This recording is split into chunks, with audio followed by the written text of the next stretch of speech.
Uko tayari? Bunge la baba dogo oye! Uko tayari? Asanteni. Kwa jina naitwa the opinion leader Obiero Kobiero, the plumber ama Obiero Kobiero daktari. Mimi mwenyewe nimesimama hapa kama mwana Kenya. Leo hii nimesimama hapa ili niseme ukweli. Ninasikia watu wengi wakisema ya kwamba Bwana Ruto mheshimiwa hajafanya kazi. Si niseme? Wengi nasikia wanasema hajafanya kazi. Nataka niwaeleze sababu hapa tuko na watu wa one term na two term. Hiyo sio mbaya ndugu yangu mpendwa, sababu kikatiba imekukubalia uwe mtu wa one term ama mtu wa nini? Wa two term. Mimi mwenyewe kama mtu wa two term ningependelea niwaeleze ya kwamba Bwana Ruto mheshimiwa amefanya kazi, nikiangalia na macho yangu, kazi ya ajabu. Kazi cha kwanza, mheshimiwa ameleta nyumba ambayo tunaita affordable housing. Hizi nyumba ujue ya kwamba kuna jamii ambayo imeteseka hapa Kenya zaidi sababu ya nyumba. Na ukweli lazima isemwe.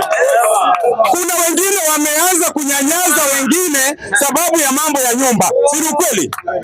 Utapata nyumba 10 by 10 mtu akichaji 6,000.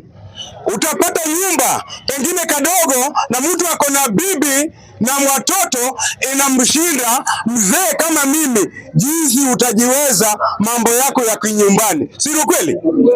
Ikifika usiku mzee anajiangalia tu, nitaanza na wapi? Na hapo ndio mheshimiwa Ruto alionelea ya kwamba ili Wakenya wawe katika njia ya heshima lazima na wawe na nyumba ambao watoto wanalala kando na mama na mzee wanalala wapi? Kando. Si hapo ni maendeleo? Ukweli lazima usemwe.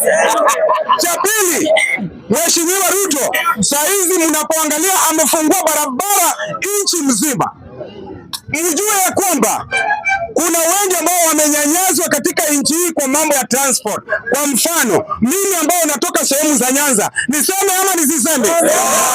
Mimi ambao natoka sehemu za Nyanza, juzi nikizindikisha watoto wangu nyumbani, nililipa 4,000 kwa gari ambao sitaki nitaje hapa. Mnaniona? Na hapa ndio mheshimiwa Ruto akafanya katika njia ya heshima, akaleta gari la moshi.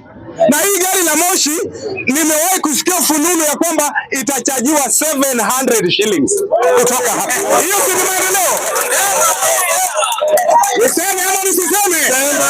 Wengine wanataka kuharibu jina la Ruto hapa, wakisema ya kwamba mheshimiwa Ruto hajafanya. Niliona wakati wa maandamano, wakati watu wa magari walikuwa wanaandamana, ujue ya kwamba mimi nilikuwa naomba mheshimiwa Ruto kama anaweza nisikia, niseme nisiseme?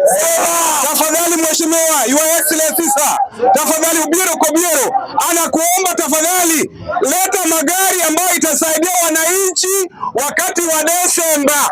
Ama namna gani? Sababu wenye magari wanatunyanyasa.